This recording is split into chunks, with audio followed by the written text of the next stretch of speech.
Pachod police Thane हद्दीतील कडेटाण देवीच्या या गावामध्ये इसम नामे कल्याण बापूराव काळे हे गेल्या 8 ते 10 दिवसांपासून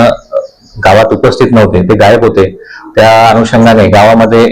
कल्याण बापूराव काळे यांचा त्यांच्याच मुलाने खून केला असण्याची चर्चा सुरू होती आणि त्यांचा मृतदेह हा घरातच पुरला असल्याबाबत गोपनीय माहिती मिळाली होती. त्या अनुषंगाने शनिवार दिनांक 22/11/2025 रोजी पाचोड पोलीस ठाण्याची टीम आम्ही सदर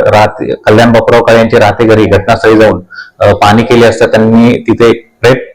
पुरले असल्याबाबत खात्री झाल्यानंतर त्या अनुषंगाने आम्ही कार्यकारी दंडाधिकारी तथा तहसीलदार पैठण यांना पत्र देऊन आणि त्यांच्या उपस्थितीत सदर प्रेत उकरून काढून आणि त्या प्रेतावर पुढील कायदेशीर प्रक्रिया करून मयत यांचा मुलगा नामे राम कल्याण काळे याकडे सदर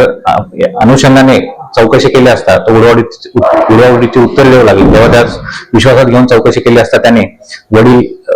कल्याण काळे यांचा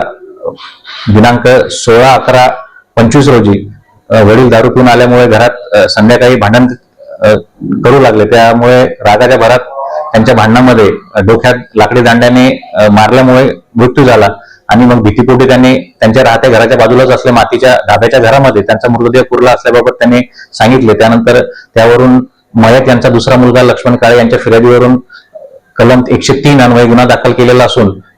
आरोपी नामे राम काळे यास अटक करून त्याला कोर्टापुढे हजर केले असता मान्य कोर्टाने 3 दिवसांचा PCR रिमांड दिलेला असून पुढील अधिक तपास police sub inspector Ram Bharat हे करीत आहेत.